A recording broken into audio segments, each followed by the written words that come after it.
យីមីកចាស់នេះចិត្តងាប់ទៅវិញស្អែកខាងស្អែកហើយមិនគិតទៅវត្តធ្វើបន់ធ្វើទៀនទេវានៅស្រែកឃ្លានសង្គ្រាមចង់ឲ្យពួកចៅព្រៃសៀមវានេះមកឈ្លានពានលួចប្រាសាទព្រះវិហារយើងទៀតណាបងប្អូនអរគ្នានេះគឺជាសម្ដីរបស់មីយាយកចាស់មួយដែលជាជនជាតិសៀមបានសួរទៅអាមេតបបាត់ឃ្លាំងវាដែលបងប្អូនក៏បានដឹងហើយថាអានេះគឺជាឃាតករដៃប្រឡាក់ដោយឈាមទាហានរបស់ពួកវានេះហើយគឺជាអ្នកបង្កឲ្យមានសង្គ្រាមរវាងសៀមហ៊ានឈ្លានពានលើដីខ្មែរយើងហ្នឹង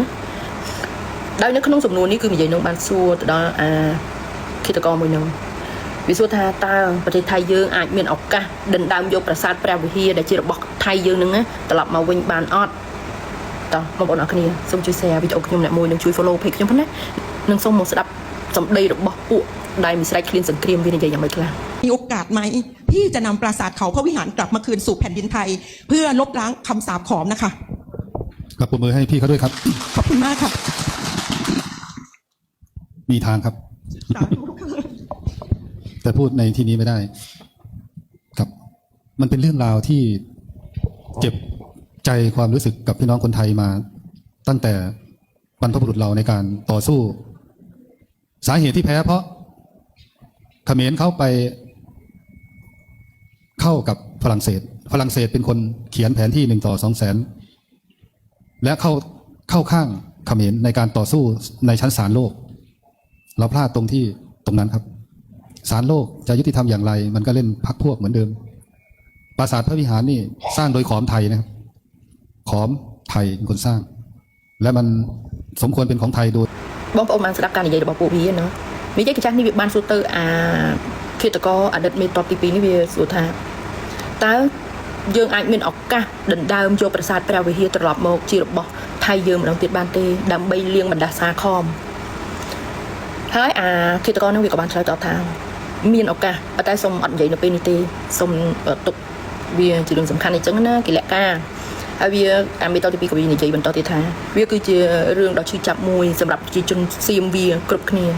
ដែលត្រូវបានបាត់បង់ប្រាសាទព្រះវិហារឲ្យខ្មែរយើងដោយសារតែម្លងពេលនោះគឺស្ដេចរបស់វាត្រូវបានចាញ់ក្តីពីការប្តឹងផ្តល់ជាមួយនឹងខ្មែរយើងដោយសារតែខាងបារាំងហ្នឹងគេកាត់ក្តីលំអៀងមកឲ្យខ្មែរយើងហើយវាក៏ជារឿងមួយដែលប្រជាជនសៀមវាចងចាំអត់ភ្លេចទេដោយសារតែប្រាសាទព្រះវិហារនេះគឺជាប្រាសាទកសាងឡើងដោយថៃខមវាណាគេក៏និយាយច្រើនដែលគេបានបញ្ជាក់ថាប្រាសាទព្រះវិហារនេះគឺជាការកសាងរបស់បុព្វបុរសសៀមវាដែលមានឈ្មោះថាខមថៃព្រោះមកអាគីបាញ់ត្រូវក្រមខមម៉ែវាមកពីណាបងប្អូនមានយល់ន័យថាពាក្យខមហ្នឹងឯងខមហ្នឹងគឺជាប្រវត្តិសាស្ត្រដែលពួកវាបានសរសេរចូលទៅក្នុងប្រវត្តិសាស្ត្រคล้ายៗរបស់វាដែលវាបាននិយាយថាប្រទេសខ្មែរយើងទាំងមូលរហូតសពគ្រប់បែបយ៉ាងមកថាប្រាសាទនានាទាំងឡាយទាំងពួងហ្នឹងគឺជារបស់ជនជាតិខមខមឪវាមកពីណាម៉ែវាមកពីណាខមនេះគឺមានសាស្ត្រាចារ្យជនជាតិសៀមវាបានសម្រាយពីពាក្យខមហ្នឹងហើយថាខមគឺជាខ្មែរហើយតាមពិតមិនមានចារនៅប្រវត្តិសាស្ត្រឬក៏នៅតាមសិលាចារឹកផ្សេងៗទៀតមានឈ្មោះថាខមទេគឺមានតែខ្មែរបុរាណខ្មែរអាណាចក្រប៉ុន្តែហេតុតែវាជាពួកចៅដេរឆានវាចង់បានរបស់ខ្មែរយើងវាកែវាអត់ហ៊ានទទួលស្គាល់ការពិតទេវាយកពាក្យខ្មែរយើងនេះទៅកែចេញជាពាក្យខមដាក់នៅក្នុងប្រវត្តិសាស្ត្រហើយខមនេះគឺជាបុព្វបុរសរបស់ករួយម៉ែវាអស់ហ្នឹងបងប្អូនយល់នៃអ្វីដែលខ្ញុំនិយាយគឺវាបានខ្លែងប្រវត្តិសាស្ត្រទាំងអស់ដោយវាបានយកពាក្យថាខមហ្នឹងគឺជាបុព្វបុរសរបស់វាហើយយើងនេះគឺជាជនជាតិភាគតិចដែលចេញមកពីឥណ្ឌាហើយមកជ្រកកម្មក្នុងដីរបស់វាហើយក៏កើតជាគុលសម្ព័ន្ធមួយហើយក៏បានដណ្ដើមទឹកដីរបស់សៀមវាមកដល់ពេលបច្ចុប្បន្នហ្នឹងហើយភាពស្រែកឃ្លានជាចៅរបស់ពួកយើងគឺអត់គ្រប់គ្រាន់ទេនៅតែចង់បានដីវាអត់ឈប់ឈរហើយដូចជាប្រាសាទព្រះវិហារហ្នឹងគឺជាបុព្វបុរសខមថៃវាទេគឺជាអ្នកកសាងតែបាត់បង់មកឲ្យខ្មែរយើងក៏ដោយសារតែបារាំងហ្នឹងគឺវាថាលំអៀងមកខាងខ្មែរយើងនេះបងប្អូនគួរឲ្យឈឺចាប់ទេអានេះជាសន្តានដេរឆានហើយយកអាដេរឆានអាបាត់គ្នាអាឃាតករនេះវា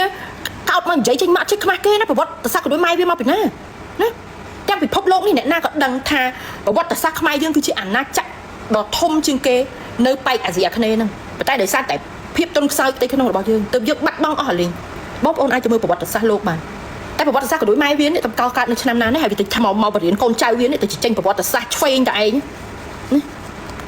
គួរឲ្យឈឺចាប់ឯងបងប្អូនស្ដាប់ទៅនឹងសម្ដីវានេះគឺកំពុងតែចាក់រុកឲ្យបង្កើតសង្គ្រាមដណ្ដើមប្រាសាទព្រះវិហារយើងទៀតហើយបើមានសង្គ្រាមម្ដងទៀតហ្នឹងគឺវាត្រូវតែវាយយកដូចខ្ញុំបានជម្រាបព័ត៌មានមុនអញ្ចឹងគឺវាត្រូវតែវាយយកប្រាសាទព្រះវិហារហ្នឹងហើយប្រាសាទព្រះវិហារហ្នឹងមិនអាចយកដាក់ជាប្រទេសរបស់វាបានទេវានឹងបកគលឲ្យទៅអង្គការសហប្រជាជាតិ UNESCO ជាអ្នកកាន់កាប់គ្រប់គ្រងដោយផ្ទាល់ដោយមិនមានឈ្មោះខ្មែរយើងជាម្ចាស់ប្រាសាទព្រះវិហារហ្នឹងទេគោលបំណងរបស់អាពួកសត្វដេរឆានអស់ហ្នឹងអូហូគូលឿឈឿណោះម៉ែងអ៊ីស័តដេរឆានแล้วกับอีแกนี่ด้วยมึงจะตายหาตายโหงแล้วนะอีแกมึงน่าจะไปหาวัดทำบุญบ้างแต่กูเลือเชื่อป่ะ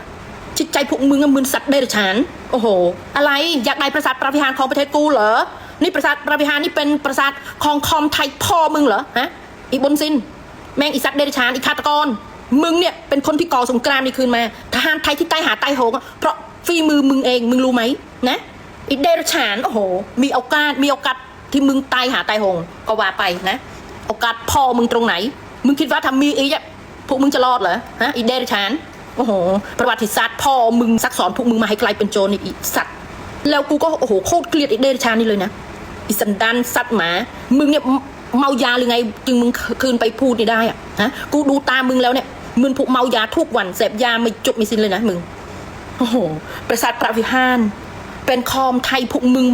ก่อสร้างไว้สัตว์ก่อสร้างคอมพอมึงมาจากไหนฮะคอมเนี่ยเป็นประวัติศาสตร์ที่พวกมึงอะเป็นคนที่